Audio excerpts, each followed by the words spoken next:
என் தங்க பிள்ளையே, இது உன் அப்பன் கருப்பன் என்னுடைய உத்தரவு. உன் வீட்டிலிருந்து இவ்வளவு தூரத்தில் இந்த திசையில் இருக்கின்ற ஒரு இடத்திற்கு நீ உடனடியாக செல்ல வேண்டும். நேரம் குறைவாக இருப்பதனால் கருப்பன் உன்னிடத்தில் இதை சொல்ல வேண்டி வந்திருக்கின்றேன். என் குழந்தைகளே, என் வார்த்தையை கேட்டு இந்த நேரத்தில் அங்கு சென்ற இடத்திற்கு நீ செல்வாயானால் அங்கு உனக்கான ஒரு நல்ல செய்தி ஒன்று காத்து கொண்டிருக்கின்றது. அதை கேட்டு உன்னுடைய வாழ்க்கையில் உனக்கு நடக்கவிருக்கின்ற பல விஷயங்களை நீ என்னவென்று தெரிந்து கொள்ள வேண்டிய நேரம் உனக்கு வந்துவிட்டது. உன்னோடு நான் இருப்பதும் இந்த நேரத்தில் இந்த அப்பன் கருப்பன் உன்னோடு பயணிப்பதும் என்னவென்று என் குழந்தை நீ சரியாக தெரிந்து கொள்ள வேண்டிய நேரம் அல்லவா? உனக்காக எந்த சூழ்நிலையிலும் நான் வருகிறேன் என்பதை நீ புரிந்து கொள்ளும் போது இந்த அப்பன் கருப்பன் காலத்தை தாழ்த்தாமல் உனக்கு இன்று இந்த விஷயத்தை கொண்டு வந்திருக்கிறேன் என்னும் போது நிச்சயமாக என் குழந்தை இதையெல்லாம் நீ சரியாக உணரத்தான் வேண்டும். என் தங்கமே, விடிந்தெழுந்த போது ஒரு சிலருக்கு நல்ல பொழுதாகவும் ஒரு சிலருக்கு மனதில் ரணத்தை கொடுக்க போவதாகவும் இருந்து கொண்டிருக்கின்றது. நாம் குறிப்பாக ஒரு 30 வயதிலிருந்து ஒரு 40 வயதிற்குள்ளாக இருக்கின்றவர்களாக சொல்கின்றேன். இன்று வெடியல் போது சிலருக்கு சந்தோஷமாகவும் சிலருக்கு வேதனையாகவும் கொடுத்தது. தன்னுடைய வாழ்க்கை துணையினால் அவர்கள் பேசுகின்ற விதங்கள் உன் மனதை காயப்படுத்தியது. அவர்களுக்கும் உனக்கும் ஏதோ ஒரு சம்பந்தமே இல்லாத போன்ற ஒரு பேச்சுவார்த்தைகள் தான் அங்கு நடந்து கொண்டிருந்தது. வெளியில் கிளம்புவதனாலும் மனதில் ரணத்தோடு தான் கிளம்புகின்றார்கள். வீட்டில் இருக்கின்றவர்களும் மனதில் அந்த வேதனையோடு தான் 4 சுவற்றுக்குள் உட்கார்ந்து கொண்டிருக்கின்றார்கள். பிரச்சனைக்கு தீர்வுகள் எங்கே கிடைக்கும் என்று யோசிக்கின்றார்கள். என் பிள்ளையே, கருப்பன் சொன்ன சொல் என்ன தெரியுமா? இது வயதுக்குரியவர்கள் என்று மட்டுமல்ல, இங்கு எல்லோருடைய வாழ்க்கையிலும் இப்போது எல்லாம் புரிதலின்மை ஒரு மிகப்பெரிய பிரச்சனையாக வருகின்றது. வாழ்க்கையில் ஒரு சில பிள்ளைகளுடைய குணநலன்கள் தன்னுடைய பெற்றோரை சார்ந்ததாகவே இருக்கின்றது. தன்னுடைய தாயும் தந்தையரும் தான் நம் வாழ்க்கையில் எப்படியெல்லாம் கடந்து வந்தார்கள் என்று இருக்கின்றது. உனக்கு நான் உதாரணத்திற்கு ஒரு பிள்ளையை பற்றி இன்று சொல்கின்றேன். சற்று கவனமாக கேள். ஒரு தாயும் தந்தையும் இந்த குழந்தை பிறந்த சில நாட்களில் இருந்தே அதிகப்படியான சண்டைகளை வீட்டிற்குள் போட்டுக் கொண்டிருக்கின்றார்கள். எப்போதும் குழந்தைகளை பார்க்கும் விதமாக தான் அங்கு பிரச்சனைகள் அதிகமாக இருக்கின்றது. எப்போதும் தாய் தந்தையரும் போடுகின்ற சண்டையை பார்த்து பார்த்தே பிள்ளையினுடைய மனது வெறுத்து போய் இருக்கின்றது. வாழ்க்கை நகர்ந்து செல்கிறது. இந்த தாயும் தந்தையும் இருவேறு திசையில் பிரிந்து செல்கின்றார்கள். இருவருக்கும் இடையில் எந்த சம்பந்தமும் இல்லாத நிலையில் குழந்தைகள் அங்கொன்றும் இங்கொன்றுமாக திசை தெரிந்து நின்றது போல தாயிடமும் தந்தையிடமும் மாறி மாறி செல்கின்றது. தாயிடம் சென்றால் தந்தை கோபப்படுகிறாள், தந்தையிடம் சென்றால் தாய் கோபப்படுகிறாள். அடித்து விரட்டுவதுமாக ஒவ்வொரு சூழ்நிலையிலும் இந்த பிள்ளையினுடைய வாழ்க்கை இருந்து கொண்டிருக்கின்றது. இப்படிப்பட்ட ஒரு இறுக்கமான மனநிலையில் வளர்ந்து வருகின்ற ஒரு குழந்தை தாம் வளரும் போது தன்னுடைய மனதில் வேரூன்றி நிற்கின்ற விஷயம் என்ன தெரியுமா? எந்த காலத்திலும் தம்முடைய வாழ்க்கையில் இது போன்ற ஒரு விஷயம் நடந்துவிடக்கூடாது என்பதற்காகத்தான் இருக்கின்றது. எந்த சூழ்நிலையிலும் நாம் இப்படிப்பட்ட ஒரு கஷ்டத்தை நம்மை நம்பி வருபவருக்கு நாம் கொடுத்து விடக்கூடாது என்பதில் மட்டும்தான் இருக்கின்றது. தாம் ஒரு வயது வரை தன்னுடைய பெற்றோர்களை அங்குமிங்குமாக சார்ந்து எவ்வளவோ வேதனைகளை பட்டு நின்றிருந்தாலும் கடைசியில் ஒரு வளர்ச்சிக்கு பிறகு ஒரு வயதிற்கு பிறகு நாம் வாழ்க்கையை தானே பார்த்து கொள்ள முடியும் என்கின்ற நிலைக்கு அந்த பிள்ளை வருகின்றது. சுயமாக சம்பாதிப்பதற்கும் படிப்பதற்கும் அது வளர்கின்றது. இப்படி மற்ற பிள்ளைகளும் இவர்களோடு பிறந்து சேர்ந்துதான் வளர்கிறார்கள் அல்லவா? எல்லோரும் அவர்களுக்கான வேலைகளை செய்து கொண்டிருக்கும் போது எல்லா பிள்ளையினுடைய மனதில் தாய் தந்தைக்கு நடந்த ஒரு விஷயம் மிகப்பெரிய தாக்கத்தை ஏற்படுத்தி இருக்கின்றது. தனக்கு வருகின்ற துணையிடம் நான் இப்படி நடந்து கொள்ளக்கூடாது. தன் பிள்ளைகளை நாம் இதுபோன்று அடித்தெல்லாம் வளர்க்கக்கூடாது. நாம் பிள்ளைகளை ஒருபோதும் நாம் வெறுக்கக்கூடாது என்பது போன்ற எண்ணங்களை எல்லாம் அவர்கள் கொண்டிருக்கின்றார்கள். இது காலப்போக்கில் என்னவாக மாறியது என்று தெரியுமா? என் குழந்தையே, இதுதான் நீ கவனிக்க வேண்டிய இடம். என்ன தெரியுமா? ஒரு சிலருடைய பிறவி குணத்தை யாராலும் மாற்றிவிட முடியாது. அந்த பிறவி குணம் அவர்களுக்கு என்ன சொல்கின்றதோ அதை தான் அவர்கள் செய்வார்கள். அப்படிதான் காலப்போக்கில் இந்த பிள்ளையினுடைய வாழ்க்கையிலும் ஒரு அன்பு காதல் எல்லாம் வருகின்றது. உயிருக்கு உயிராக நேசித்த ஒருவரை நாம் கரம் பிடிப்பார்கள். வாழ்க்கையும் ஆரம்பத்தில் இனிமையாக சென்று கொண்டிருக்கின்றது. இவர்கள் பெற்றோரின் தலையீடு பிரிந்து இருந்தபோது இந்த பெற்றோர்களின் தலையீடு தனித்தனியாக இவர்களின் வாழ்க்கைக்குள் நுழைந்திருக்கின்றது. இவர் ஒரு கருத்து, அவர் ஒரு கருத்து என்று சொல்லி இவர் உடன் பிறந்தவர்களும் ஆளுக்கு ஒரு கருத்தை சொல்லி இந்த வாழ்க்கையை சின்னாமுன்னமாக்குகின்றார்கள். ஆனால் அது அவர்களுடைய குணம் அல்லவா? அதை மாற்ற முடியுமா? தங்களுடைய வாழ்க்கை இப்படி சீரழிந்து போனது தன்னுடைய பிள்ளைகளானது சந்தோஷமாக இருக்க வேண்டும் என்ற மனநிலை அந்த பெற்றோருக்கும் இல்லை. தாய் தந்தையரும் அடைந்தது போல நாளை நம் பிள்ளைகளுக்கும் நம்மை போன்ற ஒரு நிலைமை வந்துவிடக்கூடாது என்கின்ற ஒரு எண்ணமும் இந்த பிள்ளைக்கும் இல்லாமல் போனது. வாழ்க்கை நகர்ந்து செல்ல செல்ல அத்தனை குற்றங்களும் அவர்களின் துணையின் மீதே அவர்களுக்கு திரும்பி தொடங்கிவிட்டது. நாம் வாழ்க்கை ஒரு தனித்துவமான நிலைக்கு வந்துவிடக்கூடாது என்பதில் இருந்த கவனம் இப்போது இல்லாமல் போய்விட்டது. இது அவர்களுக்கான பதிவு அல்ல. அவர்கள் எந்த ஒரு அன்பை அதிகமாக கொடுத்தார்களோ தன்னுடைய துணைக்கு செல்லும் போது அதெல்லாம் தன் தாய் தந்தை போல இந்த வாழ்க்கை நமக்கு ஒருபோது மாறிவிடக்கூடாது. நாம் சந்தோஷமாக இருக்க வேண்டும். எந்த சூழ்நிலையிலும் உன்னை தனிமையில் தள்ளிவிடக் கூடாது என்பது போன்று இவர்கள் உதித்த வார்த்தைகளையும் நம்பிக்கையும் அவர்களின் கையை இப்போது பிடிக்க வைத்தது. அவர்களால் இந்த இடம் இந்த சூழ்நிலை என்று என்னவாக மாறியது என்று தெரியுமா? இருவருக்கும் இடையில் ஏற்படுகின்ற பிரச்சனைகள் ஒவ்வொன்றும் அன்று அவர்கள் தந்தையரை போல சண்டையிடவும் மிகவும் அதிகமாக இருக்கின்றது.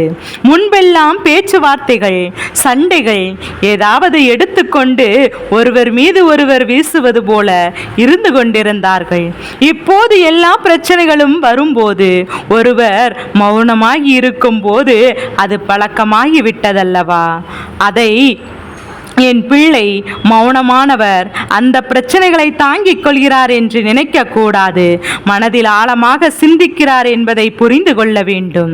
இப்படியாக பிரிந்து விட்டோமானால் நாளை நம் குழந்தையினுடைய எதிர்காலம் என்னவாக மாறும் என்கின்ற கவலை அவர்களுக்குள் ஆழமாக இருக்கிறது என்றுதான் அர்த்தமாகும். எப்படி தாய் தந்தரை பிரிந்து பிள்ளைகள் அங்குமிங்குமாக அல்லோலப்பட்டு வாழ்க்கையில் ஒருவேளை உணவுக்கு கூட இன்னொருவர் நமக்கு கொடுப்பார்களா என்று ஏங்கிக் கொண்டிருக்கின்ற காலமெல்லாம் இருந்தது. அந்த நிலை நாளை நமக்கும் நாம் பிள்ளைக்கும் வந்துவிடக்கூடாது என்று சிந்திக்க தெரியாத ஒருவர் வாழ்க்கையில் ஒரு காலத்தில் சந்தோஷத்தை பெற்றுவிட மாட்டான். தனக்கு கிடைத்த அனுபவம் எவ்வளவுதான் பிறவி குணமாய் இருந்துவிட்டு போகட்டும். தனக்கு கிடைத்த அனுபவம் ஒருத்தனை திருத்தவில்லை என்றால் வாழ்க்கை முழுவதும் அவனுக்கு நன்மைகள் நடக்காது என்பது உறுதி. இந்த கருப்பன் சொல்ல வந்தது உனக்கு புரிந்திருக்கும் என்று நினைக்கின்றேன்.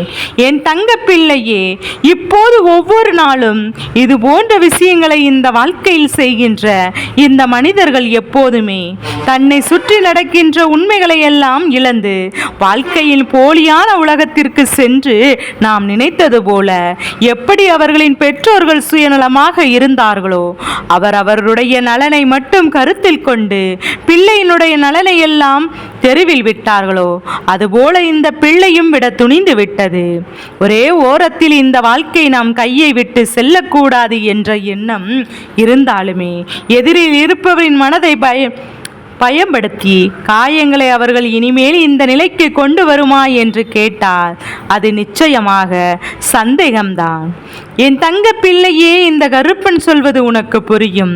ஏனென்றால் இது ஒரு பிள்ளையின் வாழ்க்கையில் நடந்து கொண்டிருக்கின்ற ஒரு விஷயம். இப்போது இருவரும் ஒருவருக்கொருவர் மனது விட்டு பேசாமல் மன அமைதியோடு இருக்கின்றார்கள். விடிந்த போது கூட இருவரும் பிள்ளைக்காக பேசிக்கொண்டிருந்தாலுமே தேவையில்லாத நேரங்களில் பேசுவதை தவிர்த்து விடுகிறார்கள். இப்படி மனதில் எப்போதும் என்னென்ன எண்ணங்கள் இருந்தாலும் அதை உள்ளே போட்டு பூட்டி வைத்து கொண்டிருப்பது சரியான காரியமல்ல. எந்த நிலையிலும் இந்த வாழ்க்கை உன்னை எப்பேற்பட்ட கஷ்டத்திலும் மனதளவில் காயப்படுத்துகிறது என்றால் அதிலிருந்து மீண்டு வருவதற்கான வழியை நிச்சயமாக நாம் தேடிவிட வேண்டும். இதிலிருந்து நாம் வாழ்க்கையை மீட்டு கொண்டு வருவதற்கான நிலையை நாம் நிச்சயமாக உடனடியாக என்னவென்று உருவாக்கிவிட வேண்டும். உன்னோடு உன் அப்பன் கருப்பன் நான் வருகின்ற இந்த நேரங்களில் இந்த வாழ்க்கை எப்போதுமே என் பிள்ளை நீ சரியாக பெற்றுக்கொள்ள துணிந்து விட வேண்டும் என்பதை மறந்து விடாதே. உன் முன்னால் நிற்கின்ற இந்த நேரங்களில் இனி ஒவ்வொன்றையும் என் பிள்ளை உனக்கு சரியாக எடுத்து சொல்லும். இந்த அப்பன் கருப்பன் நான் சொல்வது போலதான் எப்போதும் நீ தவறு செய்யலாம், நீ பல கஷ்டங்களை அனுபவிக்கலாம். உன்னை நம்பி நீ கொண்டு வந்த சிறு பிள்ளையின் வாழ்க்கையை எண்ணி ஒவ்வொரு இடத்திலும் நாம் யோசிக்க வேண்டும் என்று அனுசரித்து செல்ல வேண்டும். செல்லவில்லை என்றால் அவர்களை விடுத்து இந்த வாழ்க்கையை தேடக்கூடாது என்றுதான் இந்த கருப்பன் நான் சொல்கின்றேன். என் குழந்தையே, எல்லோருக்கும் இதை புரிந்திருந்தால் இப்போதெல்லாம் பிரச்சனைகளை தத்தளிக்க விட்டுவிட்டு இன்னொரு வாழ்க்கையை தேடி செல்ல யாருக்கும் மனம் வராது. அப்படி செல்கின்றவர்கள் மனிதராகவே இருக்க தகுதியற்றவர்கள் என்பதுதான் உண்மை. ஆசைக்காக வாழ்க்கையில் அனுபவிக்க ஒரு குழந்தையை பெறுகின்றார்கள் இங்கு ஏராளம். ஆனால் அவர்களை ரசித்து ரசித்து வளர்க்கின்றார்கள், அதுவும் இங்கு ஏராளம். அவர்களுடைய ஒட்டுமொத்த ஒவ்வொரு நடவடிக்கைகளையும் கவனித்து இந்த வாழ்க்கையை அவர்கள்தான் என்று எண்ணி அவர்களையே சுற்றி வருகிறார்கள், அதுவும் ஏராளம். ஆனால் ஏன் பெற்றோம், எதற்கு பெற்றோம் என்று தெரியவில்லையே. அவரவர் சுயநலத்திற்காக கவனத்தில் கொண்டு பிள்ளையை கவனிக்காமல் நடுதெருவிற்கு இங்கும் அங்குமாக இருக்கத்தான் சென்று விடுகிறார்கள். இவர்களுக்கெல்லாம் இந்த வாழ்க்கை ஒரு நாள் மிகப்பெரிய தண்டனையை கொடுக்கும். அந்த தண்டனை அந்த பிள்ளையின் கைகளிலாலே அவர்களுக்கு கிடைக்கும் என்பதுதான் உண்மை அல்லவா? சரி கருப்பன், உன் வாழ்க்கை இந்த விஷயத்தை சொன்னது ஏதாவது ஒரு கருத்து உனக்கு புரிகிறதா என்று சற்று சிந்தித்து பார். உன்னுடைய மனதில் ஒரு மூலையில் எப்போதும் எங்கேயாவது ஒரு இடத்தில் உன் துணையை பற்றி வேண்டும் என்ற எண்ணம் உனக்குள் இருந்தால் சற்று அதனை என்னவென்று நீ யோசித்து 2 பேரும் அமர்ந்து உட்கார்ந்து பிள்ளையின் நலனை கவனத்தில் கொண்டு நம்மை நம்பியவர்களை நாம் விட்டுவிடக்கூடாது என்பதில் கவனத்தோடு வார்த்தைகளை நாம் பேச வேண்டும். அந்த இடத்தில் கருத்து வேறுபாடுகள் தீர்ந்து விட்டாலே குடும்பம் ஒற்றுமையாகிவிடும் என்பதை உணர்ந்து கொள்ள வேண்டும். நமக்கு மட்டும் ஏன் ஆசைப்பட்டதெல்லாம் நடக்கவில்லை என்று நீ கண்ணீர் சிந்துகின்றாய் அல்லவா? என் அன்பு குழந்தையே, இப்போது நீ சிந்திய கண்ணீரை கண்ட ஒருவர்தான் என்னிடத்திலே வந்து உனக்காக வேண்டுதலை வைத்திருக்கின்றார். இப்போது புரிந்து விட்டதல்லவா? உனக்காக நல்ல வேண்டுதலை தான் ஒருவர் வைத்திருக்கின்றார்கள் என்று அவர்கள் இந்த கருப்பன் யோசிப்பதற்கு காரணம் என்ன தெரியுமா? அதை நீயும் தெரிந்து கொள்ள வேண்டும் என்றுதான். அது மட்டுமல்ல என் பிள்ளையே, இப்போது நான் அதை யோசிக்கிறேன் இதை யோசிக்கிறேன் என்றெல்லாம் உன் பக்கம் ஏதோ ஒரு குறை இருக்கிறது என்றல்லவா? அதனை நீ தெரிந்து கொள்ள வேண்டும் என்றுதான் இந்த கருப்பன் நான் சொல்கின்றேன்.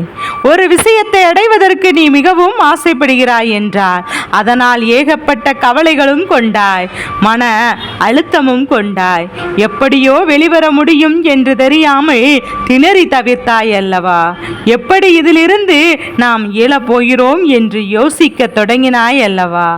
ஆனால் என் பிள்ளை என்ன முயற்சிகளை செய்தாலும் இதற்காக நீ என்னெல்லாம் அடி எடுத்து வைத்தாலும் என் பிள்ளைக்கு எதுவெல்லாம் சரி என்று தோன்றுகின்றதோ அதுவெல்லாம் நீ சரியாக செய்தாயா இல்லையா என்பதையும் அடுத்தவரின் பேச்சை கேட்டு ஒருவருக்கு ஒருவர் ஒவ்வொரு விஷயத்திலும் நீ பின்வாங்கி கொண்டுதான் இருந்தாய்.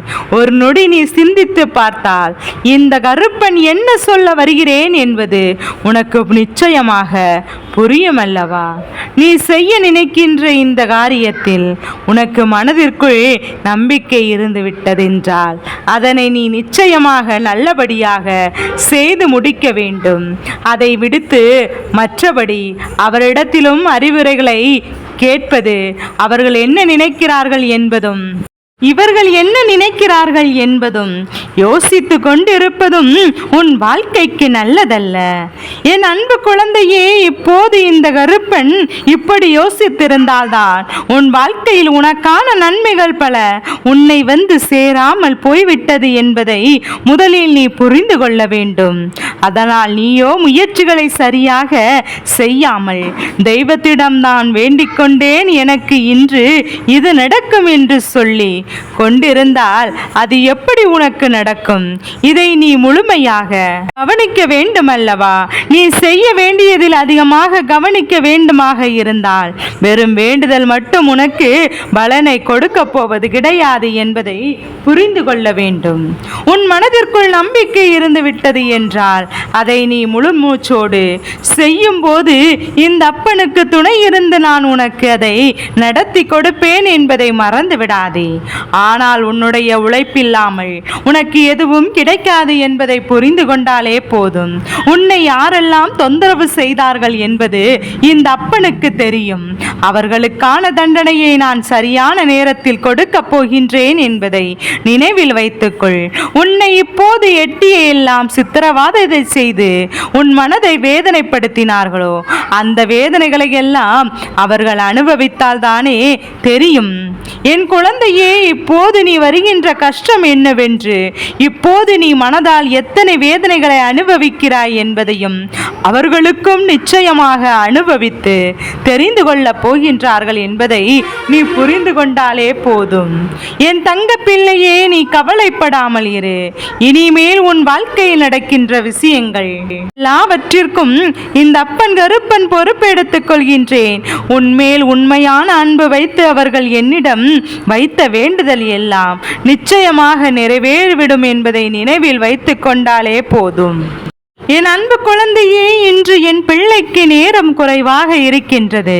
உன் வீட்டில் எந்த திசையில் கந்தன் இருக்கின்றாரோ, அதாவது அந்த ஈசனின் மகனான முருகபெருமான் எங்கு இருக்கின்றாரோ அந்த இடத்தில் செல்.